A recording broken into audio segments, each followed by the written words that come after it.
नमस्कार साथियों, मैं सोनम पाठक स्वागत करती हूं आपका चहल एकेडमी की इस हिंदी प्लेटफॉर्म पे, जहां आज हम बात करने वाले हैं भारत के उस महान सपूत की जो मात्र 23 वर्ष की आयु में यहां पर फांसी पर हंसते हंसते जो है वो झूल जाते हैं, जिससे हमारे युवाओं को स्वतंत्रता संघर्ष के लिए एक प्रेरणा मिल सके, भारत का जो जनमानस है वो स्वतंत्रता का महत्व समझ सके। भारत का यह मात्र 23 वर्ष का जो है युवक कोई साधारण युवक तो नहीं था। इस साधारण युवक की असाधारण, इनको हम क्यों कह रहे हैं, इनके बारे में जानेंगे आज के इस डिस्कशन में। तो चलिए शुरुआत करते हैं शहीद भगत सिंह की इस कथन की। वे मुझे मार सकते हैं परंतु मेरे विचारों को नहीं मार सकते। वे मुझे मार सकते हैं पर मेरे विचारों को नहीं मार सकते। वे मेरे शरीर को तो कुचल सकते हैं पर मेरी आत्मा को नहीं कुचल सकते। ये कहना था शहीद भगत सिंह का जब वो यहाँ पर 23 वर्ष की आयु में फांसी पर जो है वो झूल जाते हैं। इनकी जीवन गाथा की शुरुआत होती है 28 सितंबर 1907 को, जब इनका जन्म जो है वो पंजाब के बंगा एक क्षेत्र में हुआ था। आज ये क्षेत्र पाकिस्तान प्रांत में पड़ता है। इनका पूरा परिवार ही भारत की स्वतंत्रता संघर्ष से जुड़ा हुआ था, तो स्वाभाविक सी बात थी उनका असर भी इनके ऊपर देखने को मिलता। इनके बारे में बचपन की एक कथा बड़ी प्रचलित है कि क्या है कि पंजाब के पूरे प्रांत में आपको पता है कि फसल वगैरह पे जो है खूब वहां पे उत्पादन किया जाता रहा था। तो ऐसे में ही अपने छोटे में क्या होता है, एक दिन मिट्टी में कुछ काम कर रहे होते हैं और मिट्टी की खुदाई कर रहे होते हैं। तो इनके पिताजी आते हैं, कहते हैं क्या फसल क्या उपजा रहे हो। तो इन्होंने अपने पिताजी से कहा, पिताजी मैं यहाँ खेतों में बंदूकें बो रहा हूं ताकि आगे चलकर जब ये बंदूकें आगे यहाँ पर होंगी तो मैं इन ब्रिटिशर्स को यहाँ से भगा पाऊंगा। बहुत छोटी सी अल्पायु में। और आगे हम देखते हैं कि अपने क्रांतिकारी मार्गों के द्वारा, अपने क्रांतिकारी रास्ते से ये कैसे स्वतंत्रता संघर्ष को एक नई दिशा जो है वो देते हैं। तो इनके जो पिता है इनका नाम किशन सिंह और जो इनकी माता है इनका नाम विद्यावती है। यह जो है शुरुआत से ही पूरे परिवार का एक व्यापक इनको एक सहयोग मिलता है। और इसके बाद जो है अगर हम देखते हैं कि इनके जाने के बाद जब इनको फांसी पर जो है जब लटका दिया जाता है, जब इनको शहादत प्राप्त हो जाती है, उसके बाद भी इनके परिवार को बहुत ज्यादा जो है वो परेशान किया जाता है।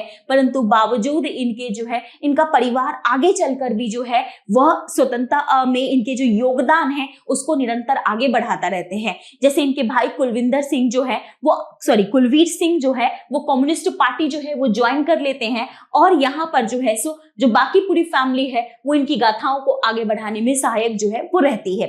इनकी अगर हम लाइफ की शुरुआत देखें तो हमने पहले ही बात की कि बहुत ही कम अपनी उम्र से ही यह जो है यहाँ पर राष्ट्रवादी विचारों से अवगत हो जाते हैं।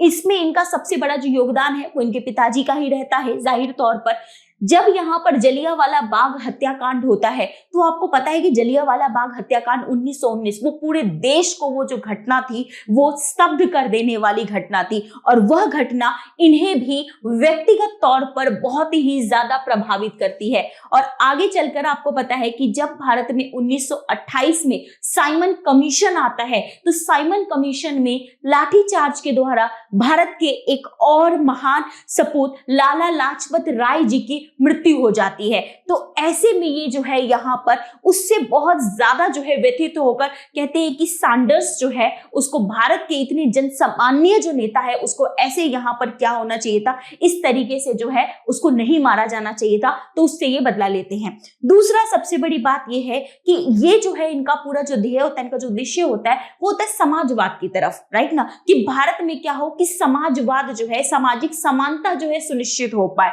उसी के संदर्भ में हिंदुस्तान सोशलिस्ट रिपब्लिक एसोसिएशन इस तरीके की संस्था की ये जो है ये यहाँ पर क्या करते हैं, इसका जो है गठन एक्चुअली ऑलरेडी गठन होता है। इसमें ये जो हिंदुस्तान शब्द है, राइट ना, हिंदुस्तान सोशलिस्ट रिपब्लिकन एसोसिएशन, इसके साथ ये जो है प्रमुखता से जो है वो जुड़ते हैं।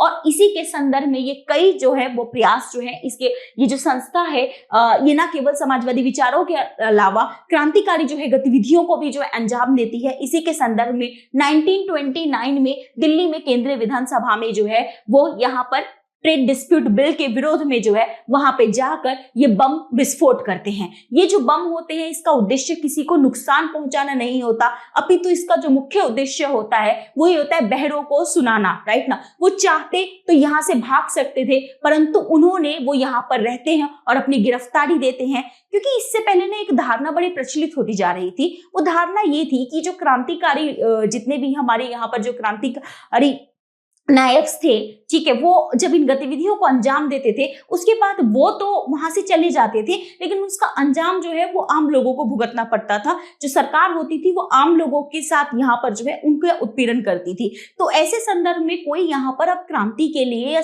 संघर्ष के लिए आगे लोग जो है वो बढ़ने से थोड़ा झिझक रहे थे।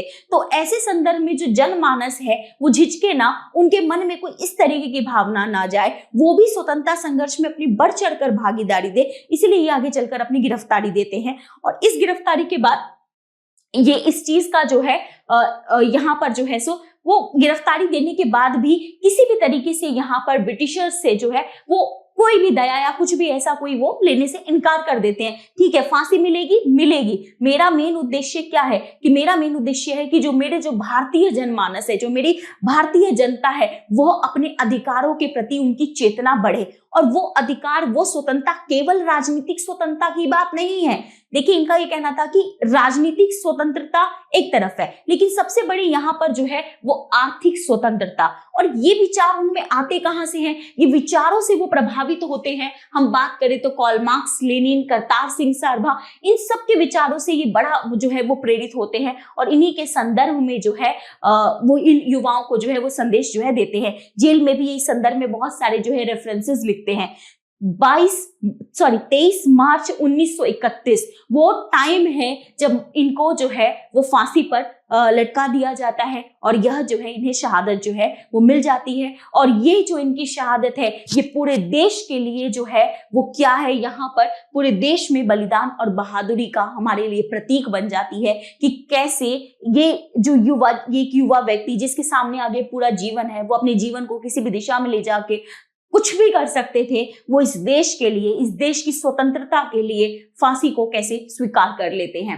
इनके अलावा अगर हम बात करें, इनकी कुछ प्रमुख किताबें हैं जो इनके जीवन से संबंधित है और कुछ जो है इनके ऊपर जीवनियां लिखी गई है। जैसे इनकी एक किताब है मैं नास्तिक क्यों हूं, जेल, नोटबुक और अन्य लेखन। एक किताब है भगत सिंह, भारत का एक अमर क्रांतिकारी, जो लिखी गई है विजय प्रसाद के द्वारा। एक किताब है आपकी Bhagat Singh the eternal rebel, Malwinder Jit Singh Baraich के द्वारा। एक किताब है शहीद भगत सिंह, एक अमर क्रांतिकारी की जीवनी, जगमोहन सिंह के द्वारा। तो ये इनसे जुड़ी हमने प्रमुख किताबें, इनसे जीवन से जुड़ी प्रमुख घटनाओं को यहाँ समझा। यहाँ के लिए इतना ही। Thank you very much. जय हिंद।